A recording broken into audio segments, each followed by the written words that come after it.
नमस्कार साथियों, सर्वा क्लासेज में आप सभी साथियों का हार्दिक स्वागत है। साथियों, राजस्थान का ज्योग्राफी अपन पढ़ रहे हैं, तो सभी साथी इस ठंड के मौसम में तैयार हो जाएं, क्योंकि बहुत ही सुनहरा अवसर है। कहीं बाहर जाना आना नहीं है, ठंड का समय है। एक ही लक्ष्य आपका हो कि बुक्स लें, नोट्स लें, बैठ जाएं अपने मिशन के लिए, है ना। बहुत सुनहरा अवसर आपके समक्ष है, तो क्यों नहीं तैयारी कर लें। तो आपका अपना सर्वा क्लासेज आपके लिए लेके आया है संपूर्ण ज्योग्राफी। तो सभी साथी आपके अपने सर्वा क्लासेज यूट्यूब चैनल है, उसको सब्सक्राइब कर लीजिएगा। राजस्थान के भूगोल के लिए, विश्व ज्योग्राफी के लिए, इंडियन ज्योग्राफी के लिए, है ना। जो आरबीएससी का 12th क्लास का सिलेबस है, संपूर्ण सिलेबस के लिए आप जुड़ जाइए सर्वा क्लासेज के साथ। वन्यजीव अभयारण्य अपन ने शुरू कर रखा है, तो वन्यजीव अभयारण्य का पार्ट 3 आज अपन देखने वाले हैं। वन रिपोर्ट 2024-25 की जो है, उसके अकॉर्डिंग किस प्रकार के क्या क्या चेंजेज है, क्या चीजें इसमें है, क्या नहीं है, उस सभी पर अपन विस्तार से चर्चा करने वाले। ठंड बहुत ज्यादा है, तो उसको देखते हुए अपना बचाव तो कर लेना चाहिए। लेकिन शुरू करते हैं कि विकास सर की कुछ पंक्तियां हैं कि हर रास्ता शोर से नहीं बनता, हर रास्ता शोर से नहीं बनता, कुछ रास्ते मौन, धैर्य, आत्मविश्वास से बनते हैं। कुछ रास्ते मौन, धैर्य, आत्मविश्वास से बनते हैं, तो आत्मविश्वास बनाए रखें।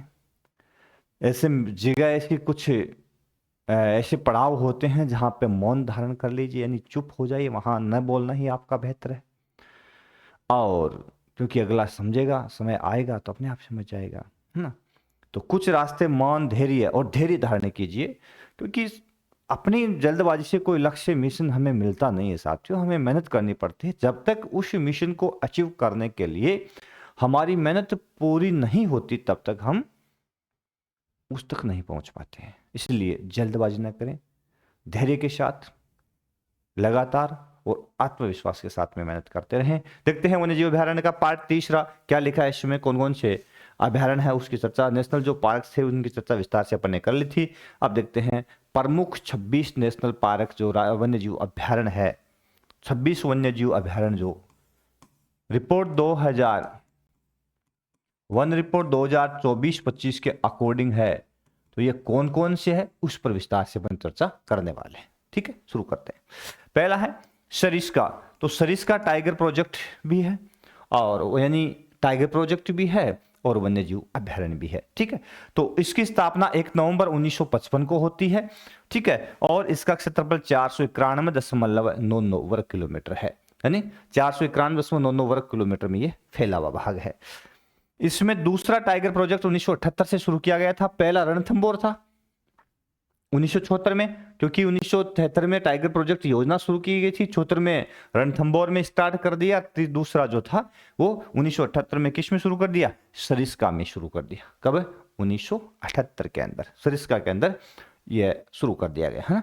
उसके बाद में टाइगर प्रोजेक्ट का विस्तार किया गया। क्यों, क्योंकि अकेले सरिस्का तक ही टाइगर प्रोजेक्ट हो, खुला विचरण इलाका चाहिए उनको, तो और भाग उसमें शामिल किए गए, यानी 1213.34 वर्ग किलोमीटर एरिया टाइगर प्रोजेक्ट का है। यदि अभ्यारण्य की बात करते हैं तो 491.99, ठीक है ना, वर्ग किलोमीटर का एरिया है, लगभग 492 वर्ग किलोमीटर है। और यदि टाइगर प्रोजेक्ट की बात करते हैं तो 1213.34 वर्ग किलोमीटर एरिया। तो इसमें अन्य क्या शामिल किए गए, तो सरिस्का जम्मू और रामगढ़ का एरिया और सरिस्का का एरिया, तो 3 ऐसे अभ्यारण्य है, उनका भाग लेकर के इसमें शामिल करके टाइगर प्रोजेक्ट जो है 1978 में स्टार्ट किया गया। ठीक है ना, तो इसमें कौन कौन से भाग है, सरिस्का जम्मू और रामगढ़ और सरिस्का।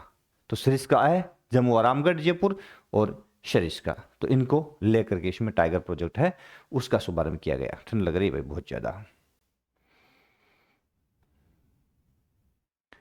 अगला देखो, अब इसमें यह टाइगर और सरिस्का वन्य जो अभयारण्य की थीम यहां तक है, इसका मेन डोर आपके समक्ष है। और यहाँ पे विभिन्न प्रकार के पशुओं, जानवर, आपको हिरण मिल जाएगा, है ना, आपको बाघ तो मिलेगा ही मिलेगा, क्योंकि यहाँ पे टाइगर प्रोजेक्ट प्रारंभ है ही, तो इस तरह की थीम आपको वहां नजर आएगी। ठीक है ना।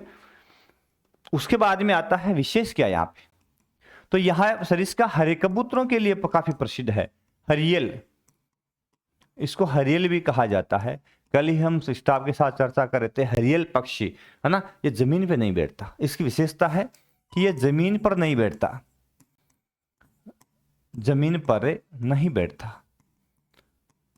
और शिकारी जब इसका शिकार करता है तो उसको जमीन पर गिरने से पहले ही उसको कैच कर लेता है, ऐसा माना जाता है। अब हमने न तो शिकार किया न देखा, पता नहीं है, लेकिन वास्तविकता में लोग कहते हैं ऐसा कि ये जमीन पे नहीं बैठता। ये बात तो सत्य है ना। और जब इसका शिकार करता है शिकारी, तो इसको जमीन पे गिरने से बचाता है। कुछ रीजन रहे होंगे, क्या है पता नहीं। तो हरियल पक्षी यहाँ पे पाया जाता है, तो यानी हरा कबूतर, ठीक है।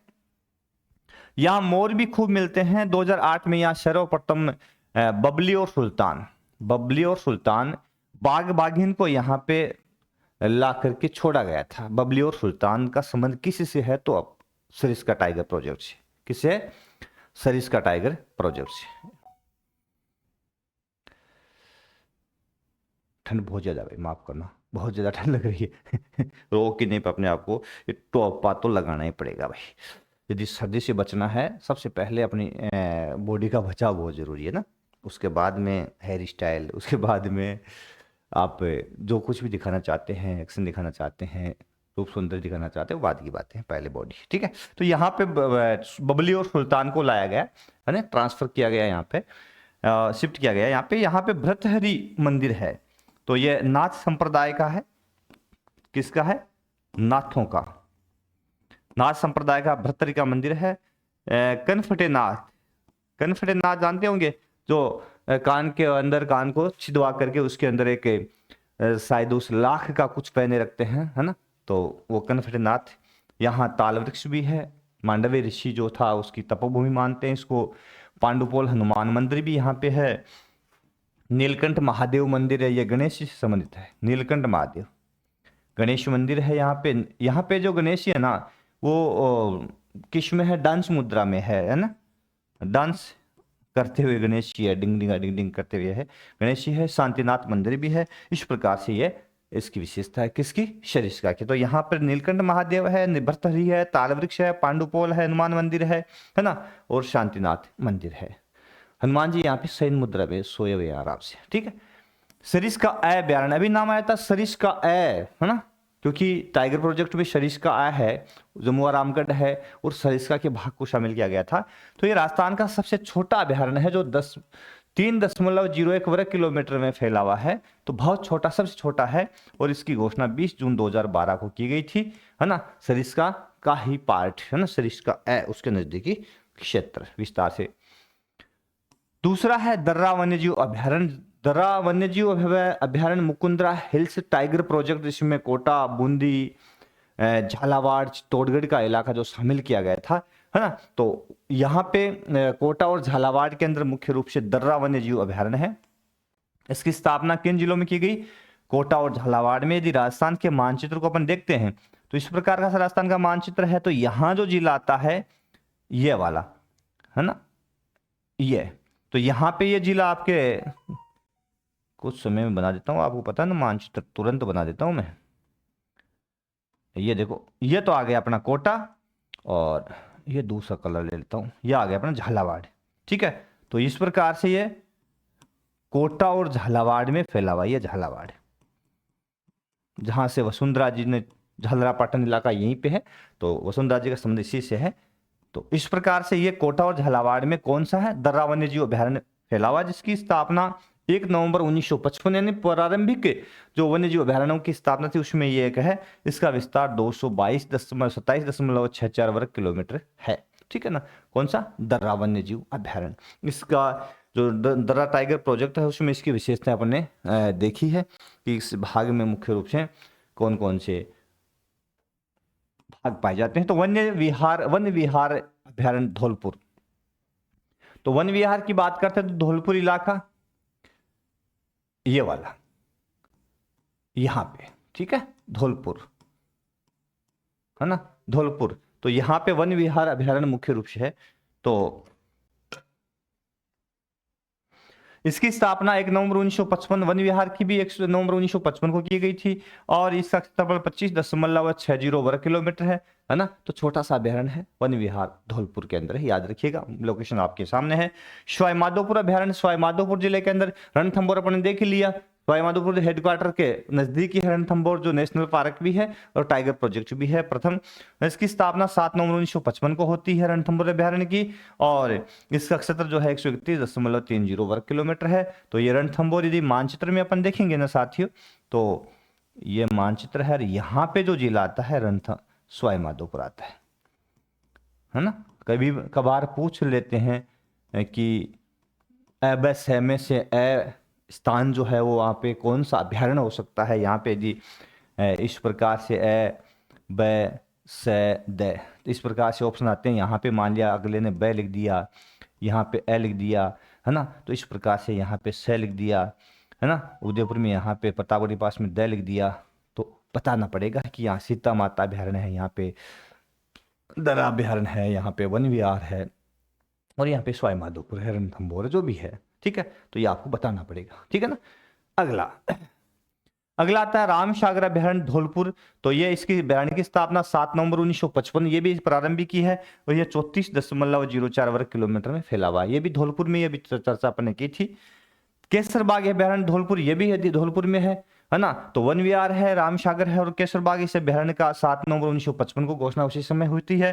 इस अभ्यारण्य का उदयवान सिंह महल, इसमें देखो ये एक महत्वपूर्ण है कि केसरबाग के अंदर उदयवान सिंह का महल है यहाँ पे, ठीक है ना, इस अभ्यारण्य के अंदर।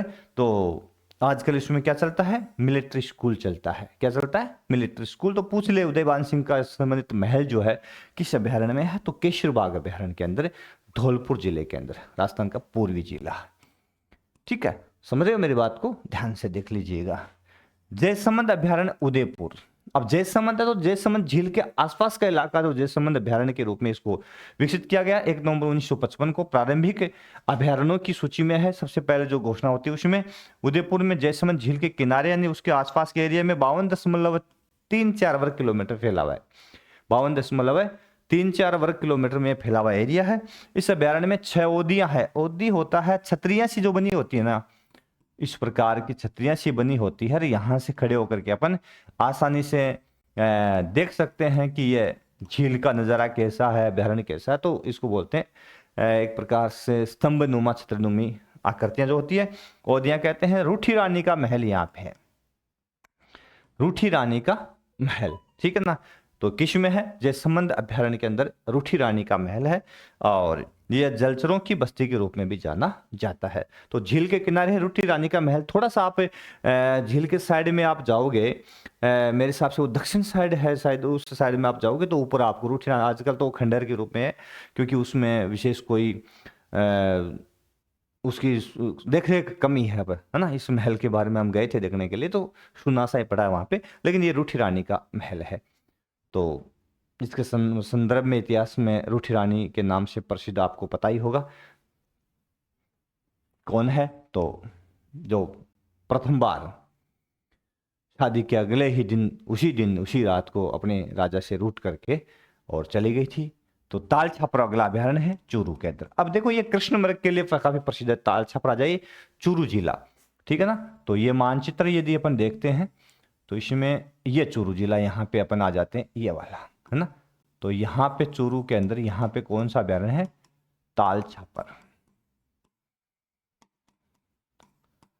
है ना। ताल छापर, छापर गांव है यहाँ पास में ही है, उसका ताल उसका इलाका जो जो खाली पड़ा जंगली क्षेत्र है उसको ताल कहते हैं यहाँ पे। तो ताल छापर, है ना। इसकी स्थापना 4 अक्टूबर 1962 को की गई थी, 4 अक्टूबर 1962 को। इसका क्षेत्रफल 7.19 वर्ग किलोमीटर है। कितना है, 7.19 वर्ग किलोमीटर। इसका मतलब सबसे छोटा तो सरिस का हो गया, तो दूसरा छोटा हो गया ना ये, है ना। दूसरा छोटा, राजस्थान का दूसरा छोटा, ठीक है, राजस्थान का दूसरा छोटा अभ्यारण्य है। इसमें काले हिरण पाए जाते हैं खूब, कृष्ण मृग खूब पाए जाते हैं। तो कृष्ण मृग के लिए या कृष्ण मृग की शरण स्थली है ताल छापर अभ्यारण्य। कृष्ण मृग के साथ साथ यहाँ पे कुर्जा पक्षी, जो कि यह कहां से आता है कुर्जा, यह अफ्रीका से आता है है ना। अफ्रीका से आते हैं ये पक्षी यहाँ विचरण करने के लिए, काफी लंबी दूरी की यात्रा करते हैं। और ये हमारे यहाँ पे एक गीत भी चलता है, क्योंकि ये विरह से संबंधित है ना। और मारवाड़ी में गीत चलता है, काफी प्रसिद्ध भी है। कुर जाए म्हारो भंवरे मिला दो ये, है ना। जब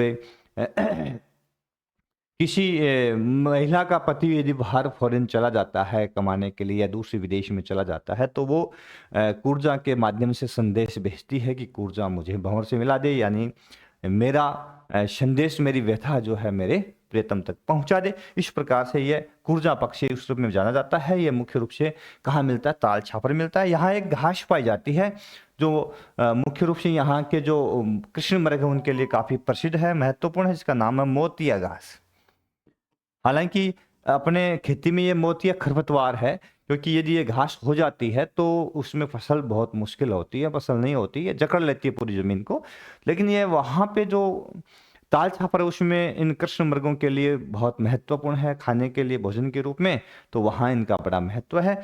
तो यहाँ पे एक पूछ ले कि मोतिया घास कहाँ पाई जाती है, तो ताल छापर में पाई जाती है। समझ गए? चलो आगे। अगली विशेषता इसकी, यहाँ मोतिया घास के अलावा एक घास और है, लूनिया और झेरना। झेरना घास और लूनिया, दो अन्य घास भी यहाँ पे मिलती है, लूनिया घास और झेरनिया घास, है ना। तो इस इलाके में आप भी यदि इस इलाके के हैं तो परिचित होंगे, है ना। इस प्रकार की घास है जिसमें इस तरह की सी जो घास होती थी उसको अपन झेरनिया घास के नाम से पुकारते हैं इस इलाके के अंदर। तो लूनिया और झेरना घास भी यहाँ खूब है। यहाँ की मिट्टी क्षारीय है ना। तो क्षारीय है तो इसमें एक झाड़ी मिलती है, साथ ही इस क्षारीय मिट्टी में लाना नाम की झाड़ी, लाना झाड़ी सर्वाधिक यदि मिलती है तो कहाँ मिलती है? ताल छापर के अंदर। तो लाना झाड़ी यहाँ पाई जाती है ना। तो ये क्षारीय मिट्टी के अंदर ही मुख्य रूप से प्राप्त होती है। तो क्षारीय मिट्टी यानी 7 pH मान यदि 7 है ना, तो यह उदासीन होता है। और उसके बाद में यदि कम होता है तो अम्लीय प्रकृति पाई जाती है, pH बढ़ जाता है तो मिट्टी क्षारीय हो जाती है। ठीक है ना। कैसी हो जाती है? ये उदासीन है, इससे आगे बढ़े तो क्षारीय। ठीक है, ध्यान रखिएगा। उसके बाद में यहाँ 4 तालाब मिलते हैं इसमें। सालिम अली का तालाब है, गंगा सिंह का है, डुंडुलाव है और भैंसोलाव है। तो डुंडुलाव, भैंसोलाव, सालम अली और गंगा सिंह का तालाब यहाँ मुख्य रूप से पाए जाते हैं। यहाँ वन्य जीव प्रजनन प्रशिक्षण केंद्र भी स्थापित किया गया है, ताकि वन्य जीव है उनके अंदर यदि प्रजनन होता है तो यहाँ पे कुछ लोग हैं जो किसी तरह की यदि विकट परिस्थिति में पशु वन्य जीव होते हैं तो उनको प्रशिक्षित किया गया है, ताकि उनका जो सकुशल प्रसव है करवाया जा सके, उनको संरक्षण दिया जा सके, उनकी देखरेख की जा सके। तो यहाँ पे वन्य जीव प्रजनन प्रशिक्षण केंद्र है, उसकी स्थापना भी की गई है। ताल छापर की बात अपन ने की। अब चलते हैं राष्ट्रीय मरुद्यान जैसलमेर बाड़मेर, क्योंकि ये जैसलमेर नाम आता है लेकिन ये दोनों जिलों के अंदर है, बाड़मेर में भी है, जैसलमेर में भी है। जैसलमेर के अंदर 1900 वर्ग किलोमीटर में फैला हुआ है और शायद 1262 वर्ग किलोमीटर के अंदर बाड़मेर के अंदर है। ठीक है ना, 1262। ठीक है, बिल्कुल सही है। तो यह उद्यान जैसलमेर बाड़मेर जिलों में 3162 वर्ग किलोमीटर फैला हुआ है। सबसे बड़ा है ना, इसका मतलब ये सबसे बड़ा राजस्थान का सबसे बड़ा उद्यान है, अभ्यारण्य है। ठीक है, सबसे बड़ा राष्ट्रीय उद्यान नहीं है, राष्ट्रीय मरुद्यान नाम रखा है इसका, राष्ट्रीय मरुद्यान है, नेशनल पार्क में इसको शामिल नहीं किया गया है। तो ये सबसे बड़ा है जो 3162 वर्ग किलोमीटर में फैला हुआ है। इसकी स्थापना इसका 1900 वर्ग किलोमीटर क्षेत्र जो है वो जैसलमेर में, 1262 वर्ग किलोमीटर एरिया वो बाड़मेर के अंदर आता है। इसकी स्थापना 4 अगस्त 1980 को की गई थी। कब स्थापित हुआ? 4 अगस्त 1980 को। स्टेप बाय स्टेप चले अपन।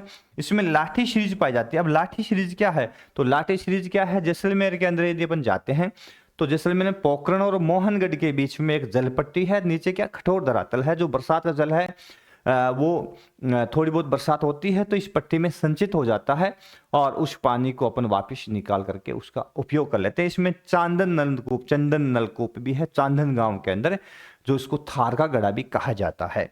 ठीक है ना। तो यहाँ मीठे पानी की एक जलपट्टी है जिसका विस्तार पोखरण से मोहनगढ़ के बीच लगभग 60 किलोमीटर लंबी पट्टी है। कितनी है? लगभग 60 किलोमीटर लंबी ये जलपट्टी है जिसमें मीठा पानी प्राप्त होता है। देखो इस मरुस्थलीय भाग में जहाँ पे चट्टानों में लवण पाए जाते हैं, खारे पानी की झीलें हैं, वहां पे मीठे पानी की जलपट्टी का मतलब क्या रहा कि बरसात का पानी सुई जलपट्टी के अंदर यहाँ की सेलों में संचित हो जाता है और वही वापिस प्राप्त होता है। तो इस पट्टी में चंदन नलकूप है जिसको थार का गढ़ा भी कहा जाता है, आपको पता है ना। तो इस अभ्यारण्य में चंदन नलकूप भी थार के गढ़े के नाम से फेमस है। यह अभ्यारण्य गोडावण की शरण स्थली के लिए प्रसिद्ध है। राज्य पक्षी, राजस्थान का राज्य पक्षी गोडावण है। ठीक है। सोनचिड़ी है, सोनचिड़ी, सोहन चिड़िया, है ना। ये चलता था जब हम छोटे थे, सोनचिड़ी है, सोनचिड़ी, सो अंडा, मेल चिड़ी, एक अंडो आर पार भी में सुता मियादार। है ना। तो इस प्रकार से सोहन चिड़िया के नाम से भी ये प्रसिद्ध है। हुकना पक्षी भी इसी को कहते हैं, हुकना, है ना। हुकना पक्षी भी इसी को कहा जाता है। तो कई नाम इसके हैं। और इस गोडावण को संरक्षण के लिए यहाँ पे एक project great Indian bustard, great Indian bustard project शुरू किया गया यहाँ पे। तो गोडावण, इसका वैज्ञानिक नाम ग्रेट इंडियन बस्टर्ड।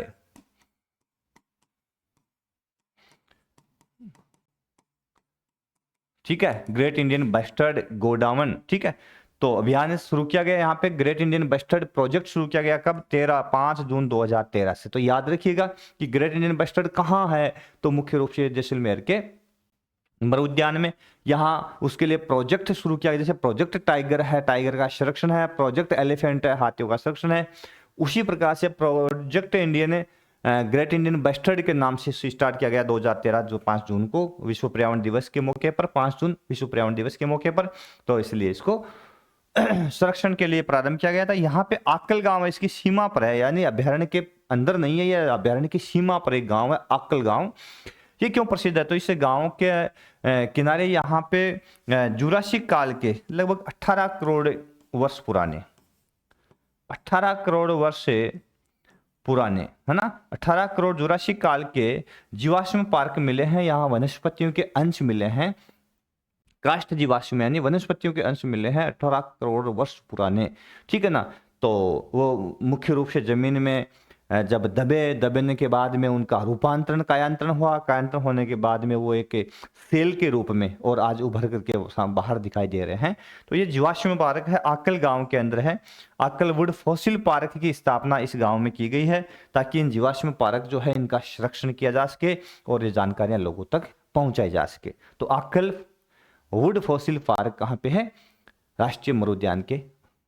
अब देखो यहाँ पे कुछ मैंने थीम भी ली है, आपको पता रहे। यहाँ पे घास है, तो मुख्य घास यहाँ के सेवण दूधारू पशुओं के लिए बहुत महत्वपूर्ण है ना। दूधारू पशुओं के लिए, दूधारू पशुओं के लिए घास बड़ी महत्वपूर्ण है। सेवण घास, लीलन घास, धामन घास। तो ये 3 घास यहाँ पे, सेवण, लीलन और धामन। तो इस भाग में सेवण घास जो है खूब पाई जाती है। ये दूधारू पशुओं के लिए पौष्टिक है। यहाँ पे होबारा बस्टर्ड इस अभ्यारण्य का दूसरा बड़ा आकर्षण है और पहला ग्रेट इंडियन बस्टर्ड तो है ही। तो ये तो गोडावण यानी great Indian bustard, great Indian bustard.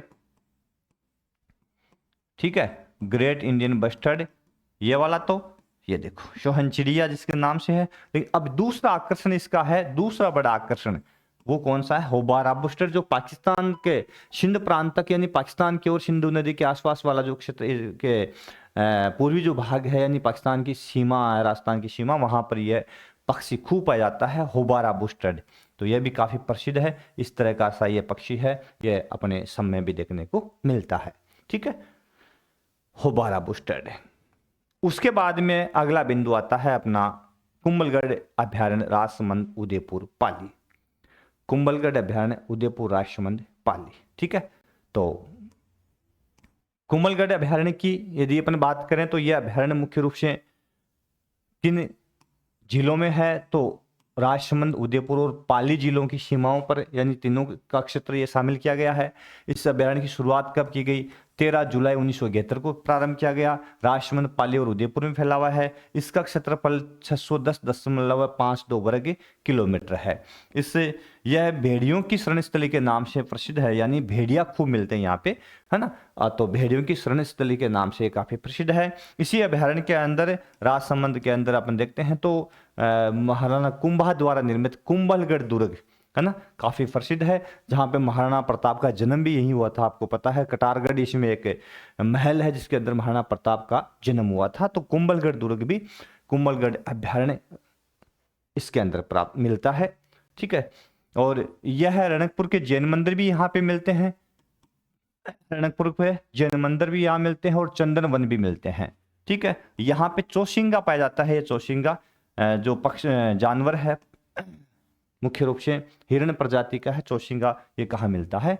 Kumbhalgarh अभयारण्य के अंदर मिलता है। तो कुंभलगढ़ अभयारण्य में कौन सा मुख्य आकर्षण है? तो चौसिंगा यहाँ पे और भेड़िया, और ये कुंभलगढ़ दुर्ग। तो काफी प्रसिद्ध है कुंभलगढ़ दुर्ग भी, है ना। काफी लंबी प्राचीर इसकी, लगभग 36 किलोमीटर चीन की दीवार के बाद में सबसे लंबी दीवार है। तो बताया जाता है कुंभलगढ़ दुर्ग की यही वो दुर्ग है, और काफी प्रसिद्ध और महत्वपूर्ण दुर्ग भी है, और महाराणा कुंभा द्वारा निर्मित है। चारों ओर से जंगल से घिरा हुआ क्षेत्र भी है। तो यह विशेषताएं मुख्य रूप से किसकी रही है? कुंभलगढ़ वन्य जीव अभयारण्य की। उसके बाद में अगला आता है ये रणकपुर के जैन मंदिर, है ना, यहाँ पे प्रसिद्ध है। इसमें ऐसा माना जाता है कि इसमें काफी सारी छतरियां हैं रणकपुर के जैन मंदिर के अंदर। तो जो मुख्य मूर्ति है वहां तक आकर्षण इसमें देखने को मिल जाता है। तो कभी आप जाओ तो जरूर इसका अवलोकन करके आइएगा। उसके बाद में सीता माता अभयारण्य, अगला है सीता माता अभयारण्य। तो इस अभयारण्य की चर्चा अपन विस्तार से करेंगे साथियों।